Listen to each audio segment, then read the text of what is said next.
How we doing? I am way too tired to do a live show tonight. I just worked a fairly grueling shift.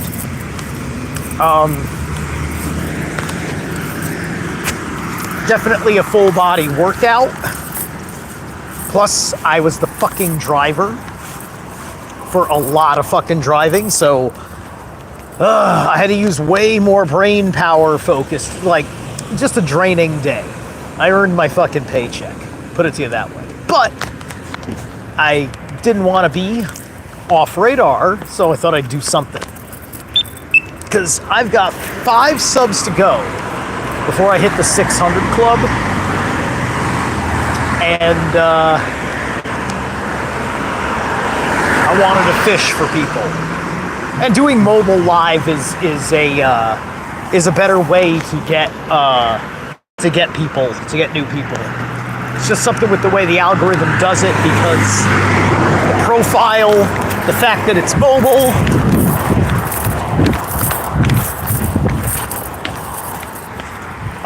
it pops up. It pops up on the crawl in a certain way. You know, it can throw itself up in little scroll screens and things like that. It's a little bit different. So it just puts it in a place that has different algorithm, right? So anyway,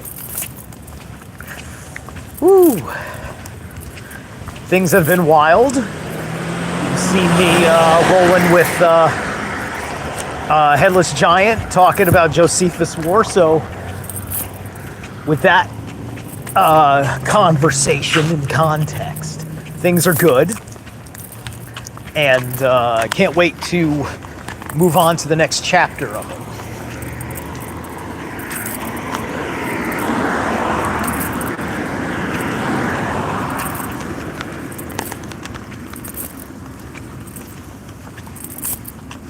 Then once I've done Josephus War, I'm probably not going to do a book reading for a while, because I want to do some actual book reading, like off air. Because I got the Dune trilogy, and I want to sink my teeth into it, and hopefully it doesn't take me a year to read, like fucking Atlas Shrugged and Fountainhead.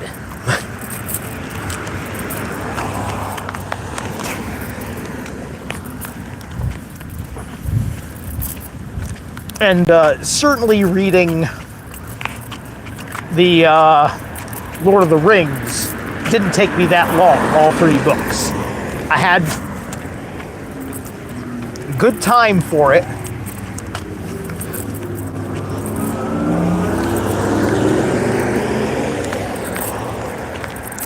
I didn't have to rush or anything.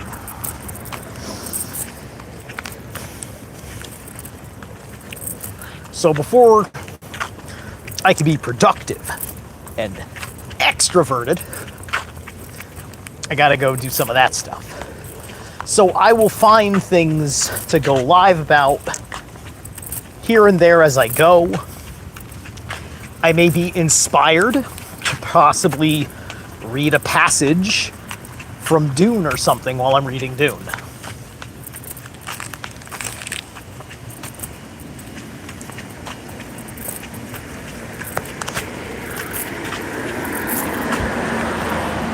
Or I might find some event arise that demands my attention.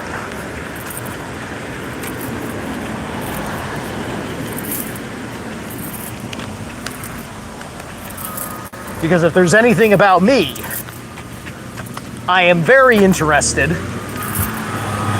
when something happens that gives a whole lot of people ontological shock. And even more so if I am in ontological shock. Like when COVID happened. That was ontological shock. And it was amazing to see the hardcore level of ontological denialism that was COVID. So you know, I saw the horror show for what it was. I'll forever have burned in my brain on day one of lockdowns. Before anybody was talking about dressing like a lunatic, I saw a guy in a full fucking like one of those light hazmat suits, just covered up like in that powdery blue, medical blue, whitish blue color, wearing the mask and goggles, and I'm like, no. I just went, no, you don't think it's that serious just because everybody is saying it is serious. You're not taking it that serious. There was nothing about that. When they dropped COVID, it was the same kind of threats that I heard with every other fucking virus. Right? And that's when you start learning a whole lot of lessons about how the social psyche of the world you think you live in works. And you either had a chance to learn a lesson in real time, or you failed so hard, or you were the monster that people were supposed to learn the lesson about destroying, and you didn't destroy the monster.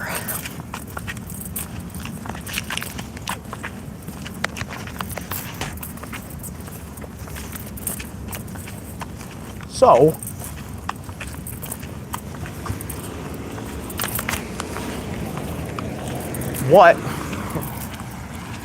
what did you really leave it to? Because the memes are not exactly correct.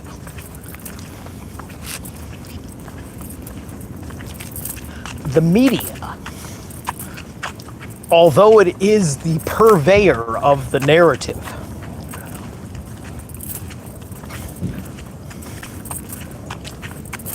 it's not about making sure everybody hears the narrative. Only that you do as you are told because orders came through from the infrastructure of the world. And everybody all of a sudden had their favorite scientific opinion on medicine to rule you by.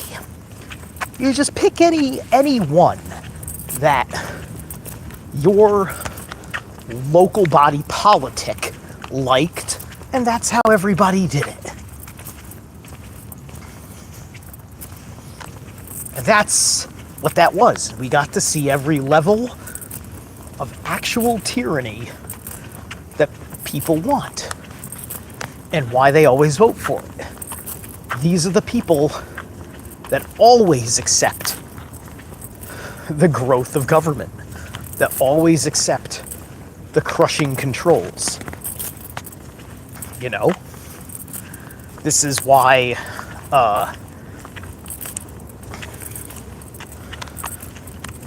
In Shadow and Kingdom are such important animated shows, which I have to ask the creator if he'll do an interview with me again. Last time I asked him, Melissa Mari was still with us. That's how long it's been since I've asked. Very long time, because it was way before that. And I had no idea she was on the brink of anything. Hey, what's up? What's up, Pasta?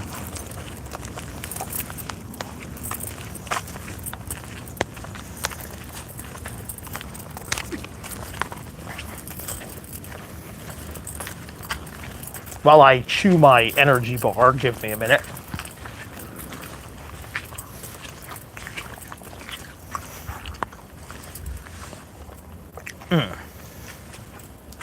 You have no idea how I struggled for protein.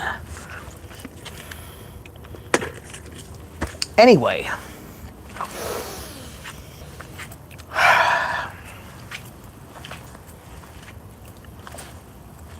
once you understand that core laid to bare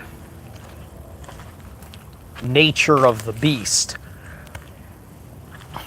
you can eventually figure out how you countermeasure it in the manner of a higher order, because it's not done with fists.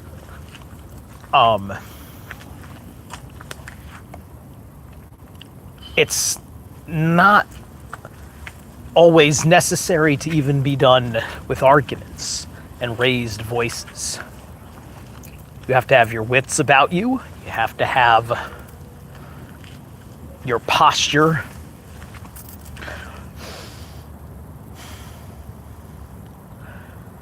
And you have to have proper knowledge and wisdom. And then you take the deep truth that you stand behind that is under attack.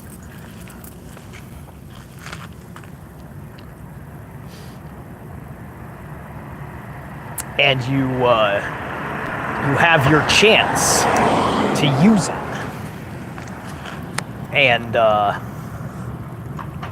sometimes you're using it publicly for the first time, so you'll get an easy win. Question is, do you have to repeat? Because then it gets harder. You have to make sure you got it right the first time. Otherwise, it changes the strategy a little bit because of how on an unconscious level, their evil spirits, their voices in their head, are recorrecting the error in controlling you.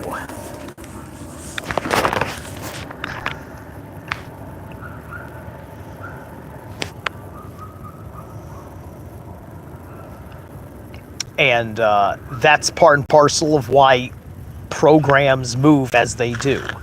As soon as the public had gotten over COVID, the war in Ukraine began, and everybody flipped. Because it was no more fun to champion that cause. So then they ran them through another script.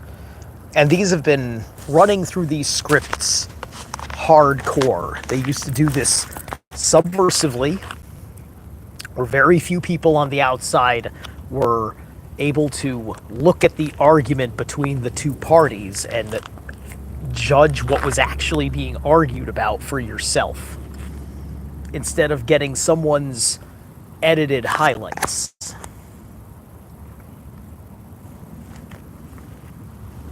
And this changed the way that you had to play the game of influence. And it is also a good thing because it has forced more authenticity. And the forces behind your heroes that are apparently in the winning positions is still riddled to the core in manners where you shouldn't really trust anything, because it can still, through the meat grinding process of things happening in government, get loaded with bullshit that everybody misses.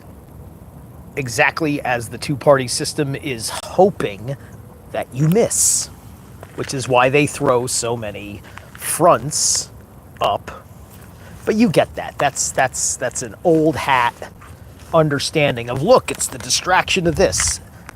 And then our other problem is the circle jerk of distractions, right? Where every time something that's meaningful to one person or party pops up, and I don't mean party like political party, I mean agenda-driven people, right? Like the pre-mRNA treatment, anti-forced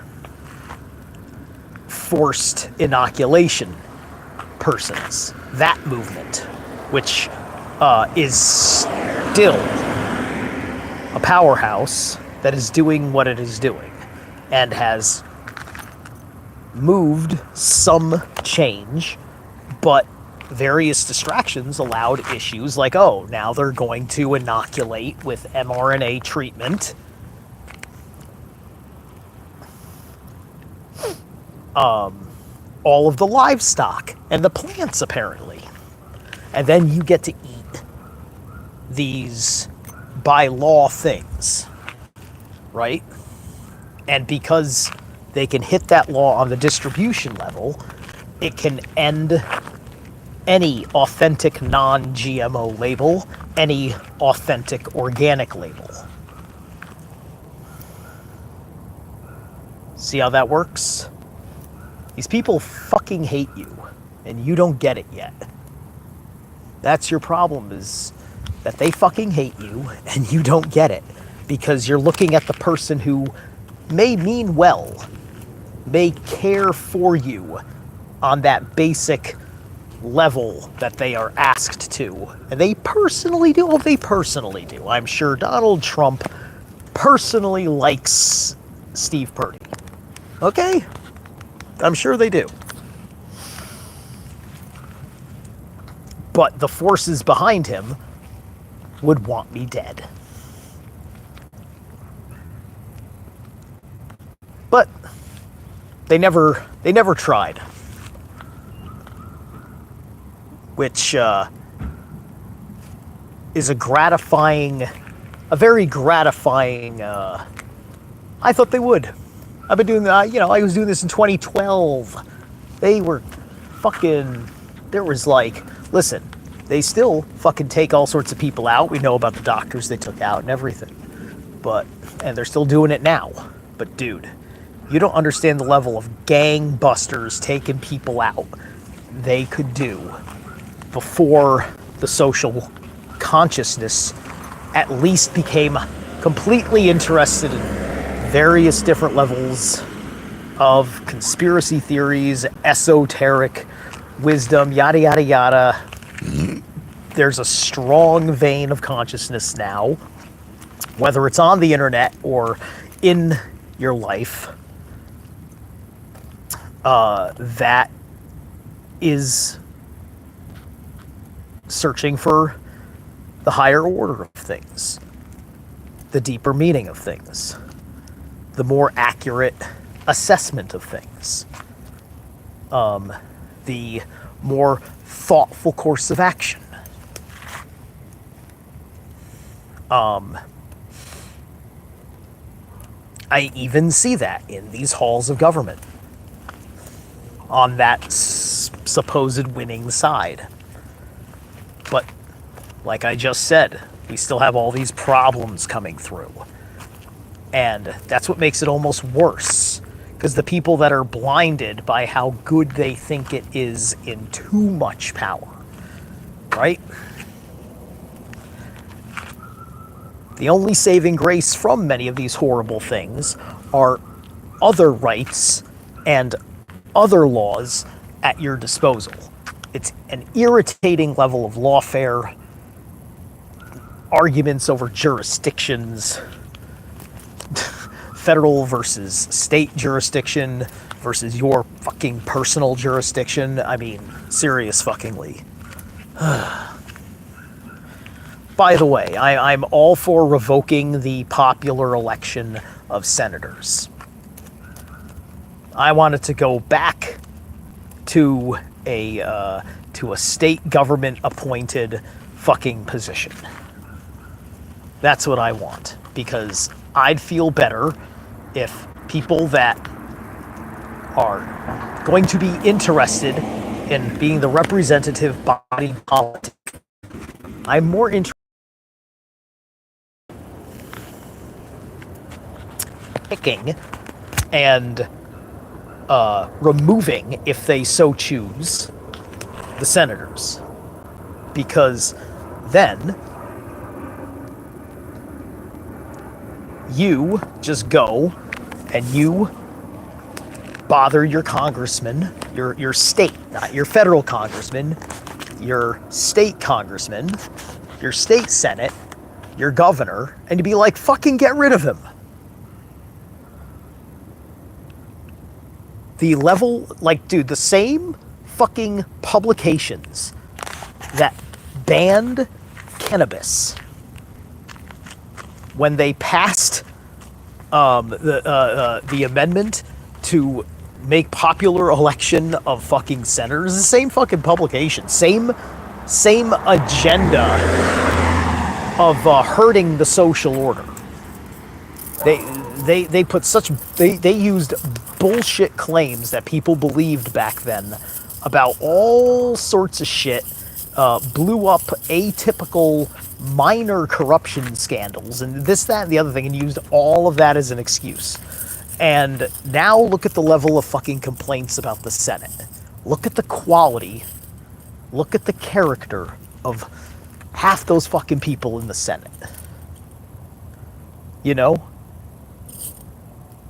Sometimes it's not even what they fucking stand for that's even the most disgusting thing. It's just who they are as fucking people.